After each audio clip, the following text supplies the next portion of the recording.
Il a déjeuné ce matin, Raphaël? Ben non, je crois qu'il est encore fâché. T'aurais pas dû confisquer le jeu d'échecs. Oui, mais bon, il le récupérera quand il aura fait le boulot. Il y tenait vraiment. Ouais, de toute façon, tu lui passes toujours tout, toi. T'exagères. Bon. Je suis en retard, de toute façon. Raphaël, on y va! Raphaël! Raphaël, viens, ton père t'attend. T'as pas vu mes clés? Bah non. Raphaël! Raphaël! Allez, faut qu'on y aille, là. Si on part pas maintenant, là, on va être en retard. Raphaël! Raphaël!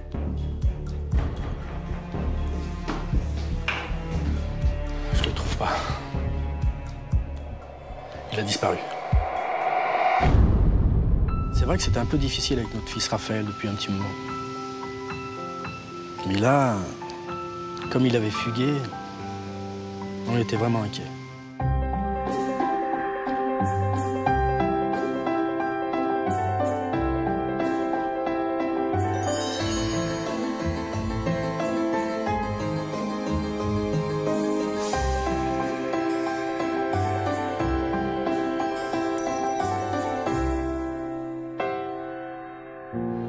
Je m'appelle Sébastien et voici mon histoire. Ma femme Emmanuelle et moi, nous avons un enfant, Raphaël. C'est vrai, c'est un garçon renfermé, pas très doué pour les études. À 16 ans, il avait déjà redoublé 2 classes. Ce jour-là, on avait rendez-vous avec son prof principal pour parler de son orientation.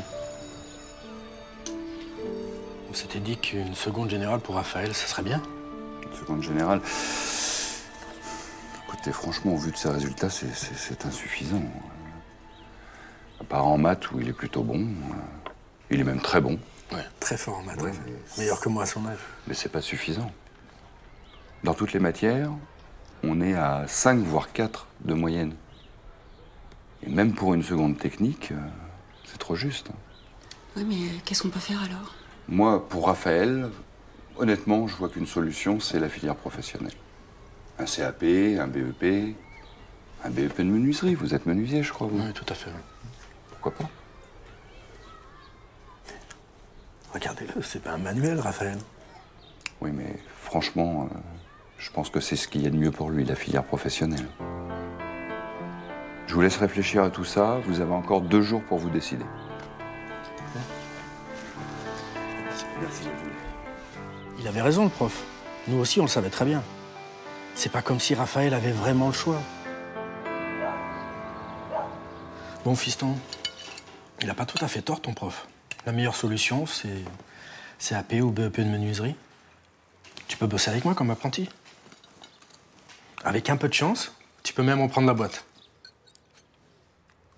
Sébastien et fils. C'est pas mal, ça. Ouais, enfin, tu l'as dit toi-même, je suis pas quelqu'un de manuel. Ouais, tu finiras bien par t'y mettre. Hein. Ouais, je verrai plus mes potes. Tes potes? Mais je les ai jamais vus, tes potes. Ouais, bah, j'ai pas forcément envie de les ramener à la maison. Ouais. Ben, pote ou pas pote, faudra bien que tu te construises un avenir. Faudra bien que tu apprennes un métier. Ouais, mais tu vois, pas la menuiserie, c'est pas mon truc. Bah oui, mais c'est quoi ton truc alors? Je sais pas, j'ai pas d'idée. Moi, je suis sûr que tu vas te débrouiller comme un chef. Allez, demain, tu viens bosser avec moi.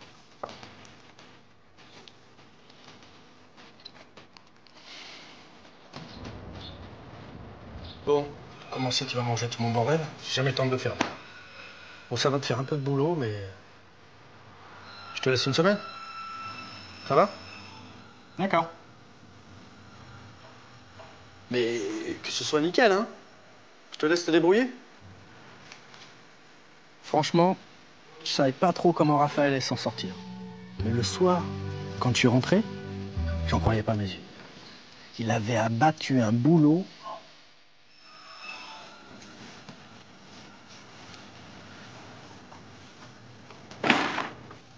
Oh, dis donc. C'est nickel. Et à ce rythme-là, tu finis demain. Bravo, mon fils. Merci, papa. Au fait, j'ai trouvé ça. Ça traînait sous l'établi. Oh là là là là. C'est le jeu d'échecs de mon grand-père. Regarde ça, c'est lui qui a fait ça. Oh, regarde. J'avais ton âge. sais y jouer, toi? C'est un jeu d'intello, les échecs. Je peux essayer? Bah, si tu veux, ouais, mais c'est bon. T'as le machin, là, pour savoir comment ça marche.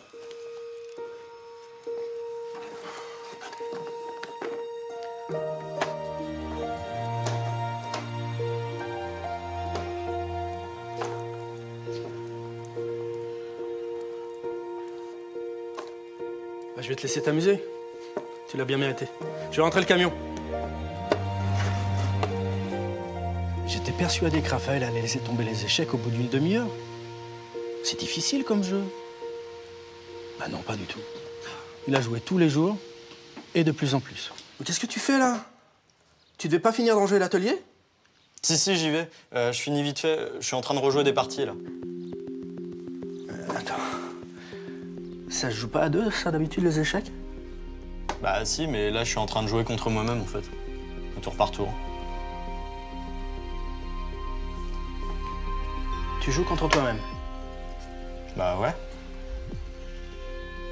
Bon, ok. Fiston, les échecs, va falloir calmer. Je te parle. Demain, j'ai une grosse commande à préparer, j'ai besoin de toi à l'atelier. Oui? Ouais, c'est bon. Ok. Je compte sur toi, hein? Ouais. Le lendemain, j'avais un escalier à livrer et une grosse préparation de plancher à faire. J'ai demandé à Raphaël de me couper une centaine de planches. Un boulot facile, mais fastidieux, qui demande de la précision. Je peux pas te dire que Raphaël m'a beaucoup aidé.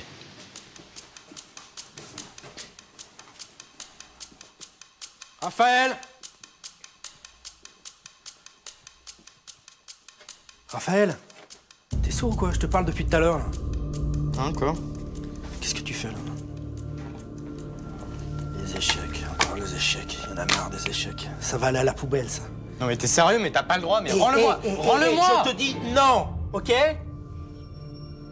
Tu te calmes, tu baisses d'un ton et tu fais ce que je te dis maintenant. Et le jeu d'échecs de papy, confisqué. J'y suis allé un peu fort, mais il a 16 ans quand même. J'ai pensé que c'était le seul moyen pour que Raphaël devienne un peu plus responsable. Il est en formation, pas en vacances. Mais le lendemain matin... Raphaël! Allez, faut qu'on y aille, là. Si on part pas maintenant, là, on va être en retard. Raphaël! Raphaël! Je le trouve pas. Il a disparu. On est parti à la recherche de Raphaël. On l'a cherché toute la matinée dans tout le quartier. On a même été jusqu'au lycée. Sans succès. Jusqu'à ce que...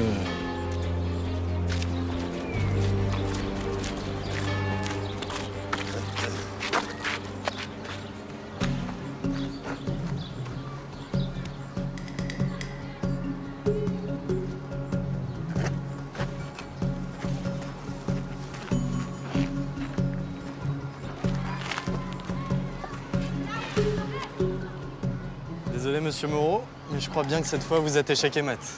Incroyable. Tu sais qu'on m'a pas mis une raclée pareille depuis plus de 10 ans. Enfin, Raphaël, qu'est-ce que tu fous là? Excusez-le, monsieur. Non, vous plaisantez, je suis ravi. C'est un véritable honneur d'être battu par un joueur de la trempe de votre fils. Bravo, mon garçon, c'est bien. Merci. Ah bon? Il joue vraiment bien? S'il joue bien, mais c'est un véritable génie des échecs, madame. Un génie, mon Raphaël? Eh oui, je pèse mes mots. Vous savez qu'il me fait penser à Bobby Fischer, le plus grand joueur d'échecs de tous les temps. Vous voulez dire qu'il joue comme lui? Enfin, il... Alors, disons plutôt qu'il a une façon d'être qui me rappelle celle de ce grand joueur. C'est vrai que notre Raphaël n'est pas un ado comme les autres. Hein. Ah ça, il a une intelligence particulière. Dites-moi, est-ce que vous lui avez déjà fait passer des tests? Des tests? Mais pourquoi? Parce que ça ne m'étonnerait pas qu'il soit aspi, comme Bobby Fischer. Excusez-moi, Aspi? Oui, c'est le syndrome d'Asperger. C'est un peu long à expliquer comme ça. Vous voyez, je suis à la retraite, mais j'étais pédopsychiatre. Et j'ai beaucoup travaillé avec les enfants comme Raphaël. Je peux me permettre de m'inviter chez vous demain? Oui, bien sûr, oui. Très bien, comme ça je pourrais discuter plus longuement avec Raphaël, lui faire passer quelques tests. Ça me permettra de faire un diagnostic plus fiable. Et je vous expliquerai tout ça d'une façon plus claire. D'accord? D'accord. Il est génial, ce garçon. Vraiment génial. Ah, c'est incroyable.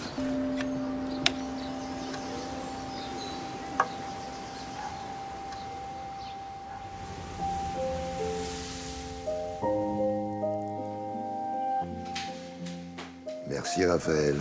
C'est fini. Tu peux aller te détendre.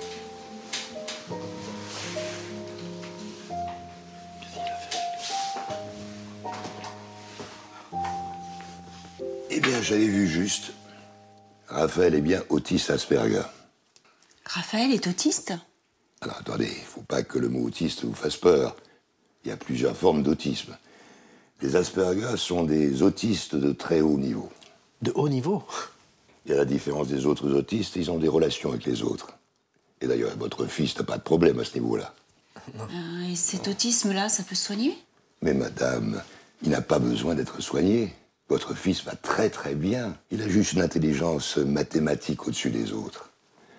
Alors, un conseil, inscrivez-le dans un club d'échecs pour qu'il puisse passer les tournois. Nous sommes allés voir le spécialiste que nous a conseillé le docteur Moreau. Il nous a expliqué que c'était normal qu'on n'ait rien vu avant. Raphaël n'avait pas de signe assez fort pour que ce soit inquiétant.